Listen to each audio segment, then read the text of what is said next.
Hello, it is the middle of the night. I am awake and bored out of my brains, so we are going to read through an Am I the Butt Face question on Reddit. Let's try and get this done in a minute or two. Wish me luck. Context. I, 40, have been working in the same call centre for over 6 years. I started in office and they decided after COVID to make the work from home permanent and close the local office. In the past couple of years, the dynamic has completely changed since I started. I loved my job because there was minimal micromanaging and we were treated like adults. I was good with things until I got a new team lead. We'll call him Joe. Hi, Joe.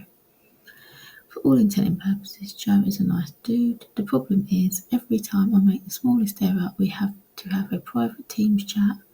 Most times it's text, but sometimes it's audio. Yeah, I can see how that can be annoying.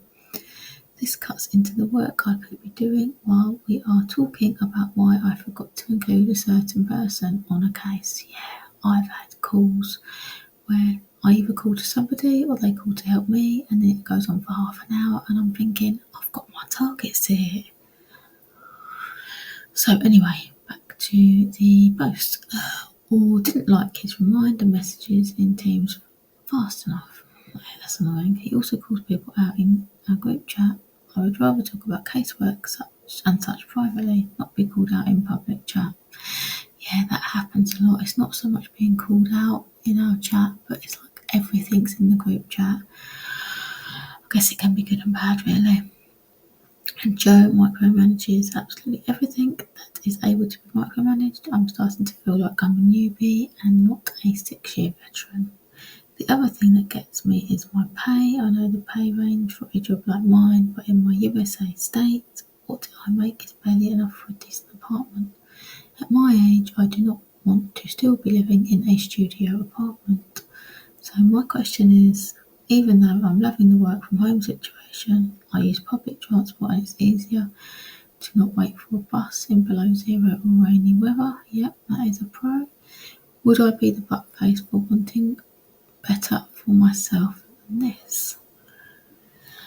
I mean, you're not the butt face for wanting better for yourself at all. It just depends on how much you can put up with an annoying person, really. Some people can deal with it better than others. If it's been a long time, then obviously it's going to be more grating. What does your body say? I normally go by my feels. I get to a point in a job where I know I've had enough and then I end up staying long and then eventually I find something else and I'm like, why didn't I do that sooner? I guess look around, see what options there are, and maybe your body and your mind will tell you to go for the right one at the right time.